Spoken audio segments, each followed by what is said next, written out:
As-tu déjà ressenti le sol se dérober sous tes pas sans qu'aucun tremblement de terre ne frappe la terre? Simplement parce que son regard s'est posé sur toi et que, soudain, tout a basculé. As-tu déjà essayé de te rassurer avec des mots banals, hasard, humeur passagère, alors qu'au fond, tu savais qu'il ne s'agissait pas d'une simple brise? As-tu déjà cru à une douceur éternelle avant de comprendre qu'une flamme réchauffe autant qu'elle consume ce qu'elle touche? As-tu déjà pris un brasier pour une bougie jusqu'au souffle qui dévoile la vérité? As-tu déjà pensé que l'amour se mesure à l'absence de tension alors que la vie elle-même n'existe que sur une corde tendue? As-tu déjà voulu un lac tranquille et reçu en retour un torrent qui t'oblige à choisir entre tenir la rive ou te perdre au large? As-tu déjà senti que ce n'est pas elle qui t'éprouve, mais la réalité qui arrache un à un tes masques? Dis-moi en commentaire de quel pays regardes-tu cette vidéo. J'adore savoir d'où vous m'écoutez, ça m'encourage à aller encore plus loin. Et si ces mots résonnent déjà en toi, abonne-toi pour ne rien manquer. Ensemble, on entre dans le cœur du feu. Elle n'est pas un plan complété avec des flèches et des routes.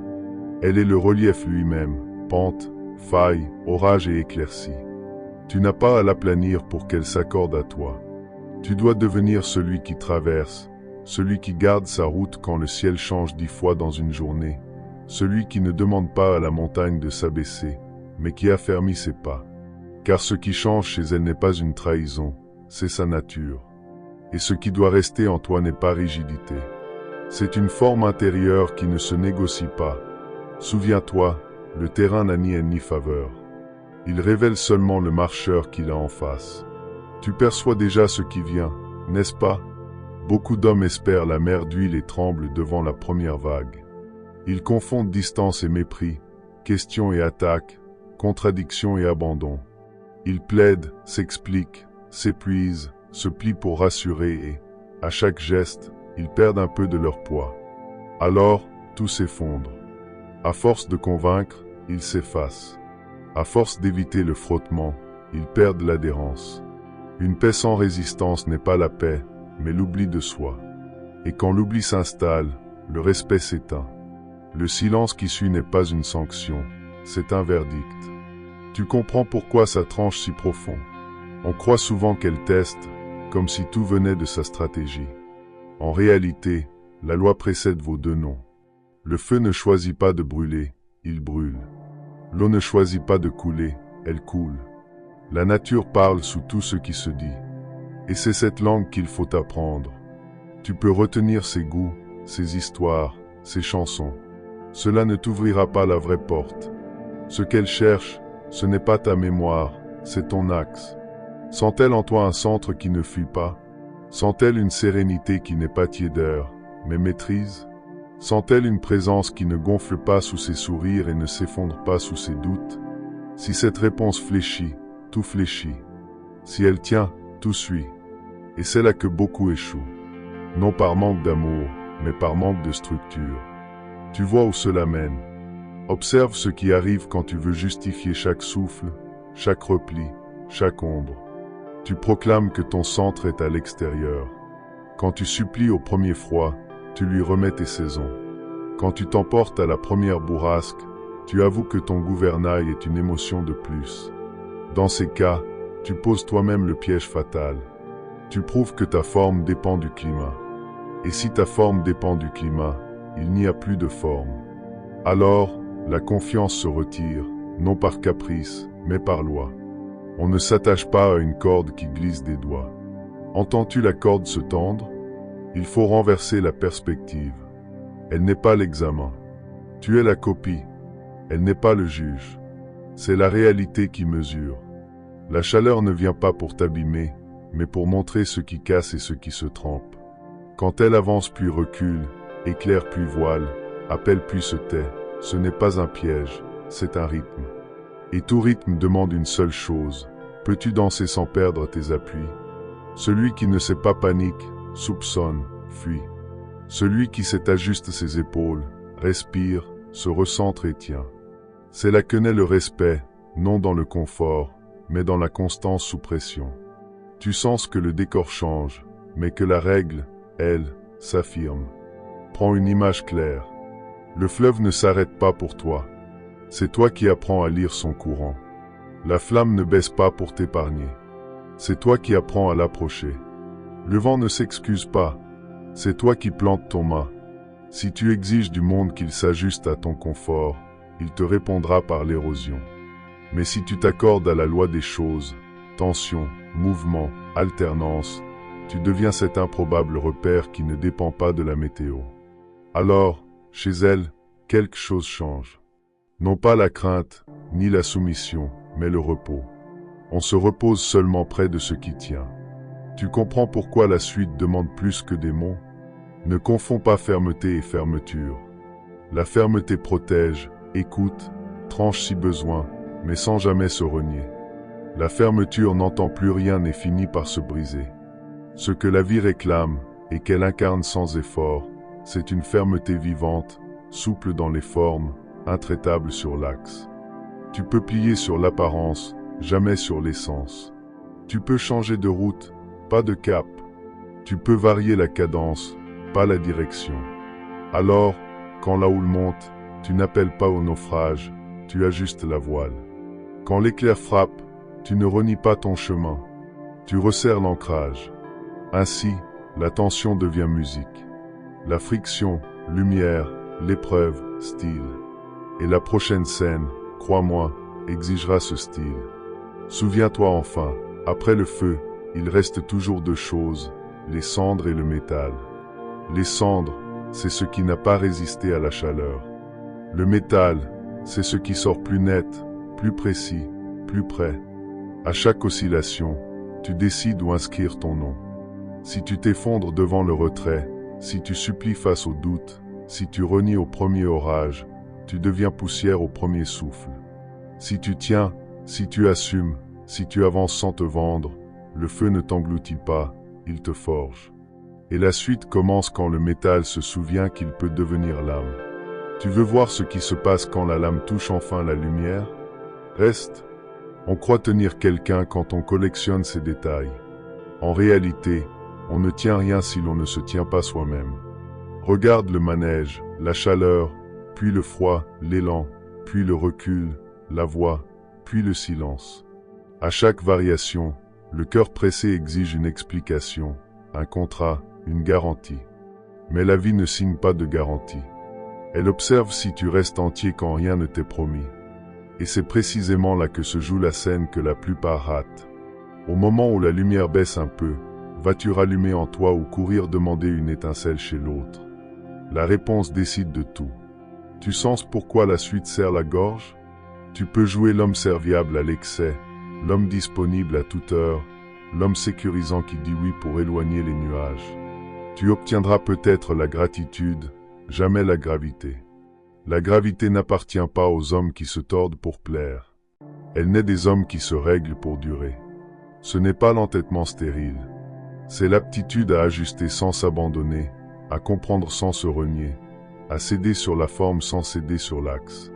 Quand elle s'avance pour heurter ta frontière, tu n'ériges pas un mur, tu présentes une porte, mais la maison, elle, reste fondée. C'est là que naît la différence invisible entre la soumission et la tenue. Et dès que cette différence apparaît, tout change, la loi du rythme, proximité et distance, clarté et brume, jour et nuit. Les faibles réclament un été perpétuel et meurent au premier hiver. Les forts apprennent la routine des saisons. Ils moissonnent quand il faut moissonner, stockent quand il faut stocker, veillent quand il faut veiller. Alors, quand elle se retire, il ne s'effondre pas, il s'oriente. Quand elle interroge, il ne s'auto-accuse pas, il répond à la vie, pas à la peur. Quand elle brûle, il ne crie pas au feu. Il sort le métal, le trempe, le polit. Le temps travaille pour qui travaille avec le temps. Tu sens le temps s'installer dans ton souffle? Vient ensuite l'épreuve la plus fine, la communication. Celui qui se perd parle pour être rassuré. Celui qui se tient parle pour être compris. Le premier noie l'instant sous des rivières de justification, promet plus, fait serment de corriger tout de suite et creuse ainsi le trou où disparaît sa colonne vertébrale. Le second parle peu, mais droit. Il dit ce qu'il voit, ce qu'il veut, ce qu'il ne vendra pas. Il écoute sans se dissoudre, tranche sans humilier, clarifie sans dramatiser. Face à lui, la tempête perd sa raison de tourner. On ne tourbillonne pas autour d'un vide. On cède devant une forme, et c'est à ce moment précis qu'une confiance nouvelle devient possible. Tu dois aussi renoncer au mythe du moment parfait. Il n'y a pas d'alignement cosmique où tout coule sans turbulence. Il n'y a que des hommes capables d'absorber les turbulences sans dévier de leur cap. Tant que tu attends que la route soit plate pour avancer, tu restes à quai. Tant que tu t'imagines qu'une affection constante t'épargnera l'effort, tu récoltes l'atrophie du courage. Le monde se contracte et se dilate. L'amour aussi. Ce que tu peux garantir n'est pas le climat, mais ton climat intérieur. Et, paradoxalement, c'est précisément quand ce climat devient stable que le sien peut enfin se poser. Souviens-toi, la tension n'est pas l'ennemi, elle est l'énergie. Un arc sans tension ne lance rien. Une corde molle ne fait aucune musique. La douceur véritable n'est pas l'absence de force. C'est une force bien tenue. Elle apparaît quand la fermeté a été prouvée, pas avant. Tu veux la paix? Apporte l'armature. Tu veux la fluidité? Apporte le cadre. Tu veux la confiance? Apporte la continuité de tes actes sur tous les jours gris. Alors, la scène s'inverse. Elle n'a plus besoin de tester pour savoir. Elle se repose parce qu'elle a vu. Et quand une femme peut se reposer, tout l'espace change de densité. Reste une tentation dangereuse, te définir contre elle. Tu pourrais devenir rocher pour n'être jamais mouillé, mais un rocher ne sait pas aimer.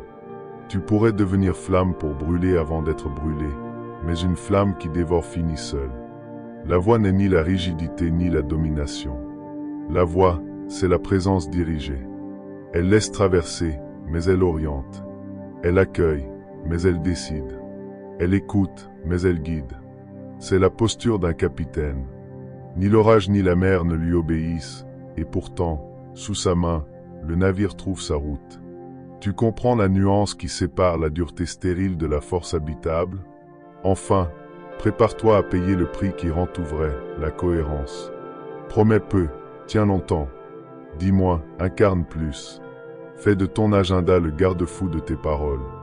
S'il faut t'éloigner pour ne pas te perdre, éloigne-toi. S'il faut te taire pour ne pas mentir, tais-toi. S'il faut rester quand tout crie, reste. Si, et seulement si, ton axe le commande. Car le respect suit la cohérence comme une ombre suit le corps. Et quand le respect s'installe, l'histoire prend un sens que les mots n'expliqueront jamais complètement, mais que le cœur reconnaît immédiatement. La prochaine étape est décisive. On va au contact du point le plus sensible, là où le besoin d'être choisi affronte la nécessité de se choisir soi-même. C'est le virage où beaucoup confondent amour et dépendance, générosité et abandon, patience et abdication. C'est aussi l'instant où naît l'évidence. Si tu tiens, tu libères. Si tu cèdes sur toi, tu perds tout.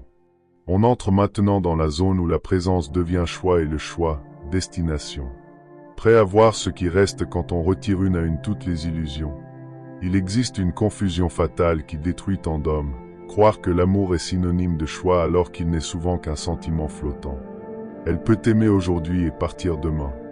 Pas par trahison, mais parce que l'amour n'est pas une garantie. Ce n'est qu'un état. Ce qu'elle suit vraiment, ce n'est pas la chaleur de son cœur, mais la gravité de ton axe.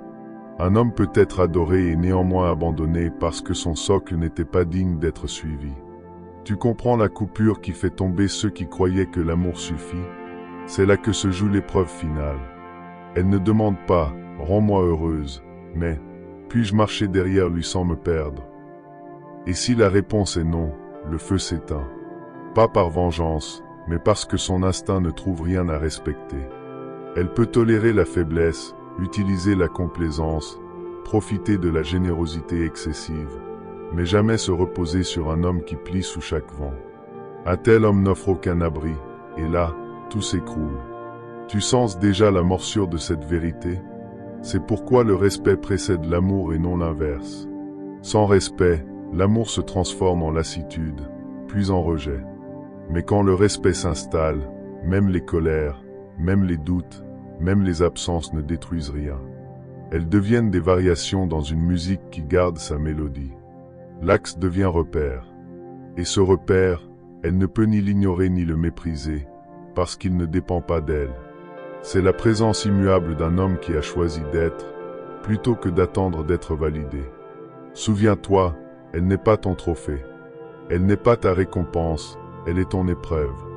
L'épreuve qui révèle si tu étais déjà complet ou seulement un fragment en quête de comblement. Le feu ne cherche pas à te détruire. Il veut savoir ce que tu caches sous tes habitudes. Si tu n'es que poudre, il te réduit en cendres. Si tu es métal, il te trempe et te polit jusqu'à ce que ton éclat perce. Et quand ce moment arrive, tout change. Ce n'est plus elle qui te teste, c'est la vie elle-même qui reconnaît ton poids. Tu entends déjà le souffle du basculement. Comprends alors la loi. Le conflit n'est pas un poison, il est révélateur. La résistance n'est pas la fin, mais le début.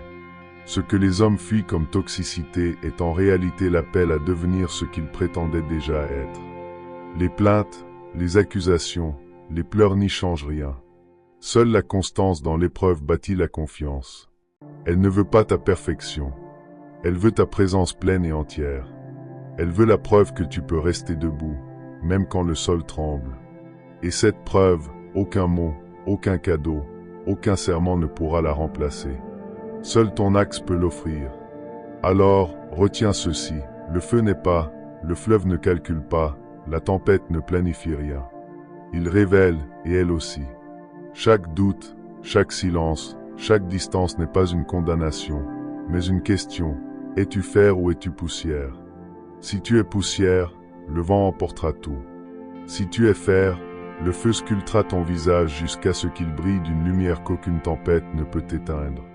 C'est cette lumière qu'elle cherchait, même quand elle croyait te contredire. Et si tu l'incarnes, elle s'arrêtera enfin. Non parce que tu l'auras gagnée, mais parce qu'elle aura trouvé le seul lieu où elle peut poser ses armes. Voilà pourquoi tu dois te dresser sans colère, sans peur, sans amertume. Dresser comme l'homme qui ne demande plus d'être choisi, mais qui se choisit lui-même. Dresser comme celui qui n'attend plus la paix, mais qui fabrique la force. Dresser comme celui qui ne redoute plus le feu, mais qui l'accueille, sachant que seule la forge transforme en acier. Et alors, ce n'est plus seulement elle qui te regarde autrement, c'est toi qui entres dans un autre monde. Celui où la présence ne se discute plus, elle s'impose par elle-même. Si ces mots résonnent en toi, c'est que le feu t'appelle. Ne le fuis pas, traverse-le. Et si tu veux d'autres vérités comme celle-ci, abonne-toi maintenant, parce que la prochaine histoire ne sera pas une explication, ce sera une révélation.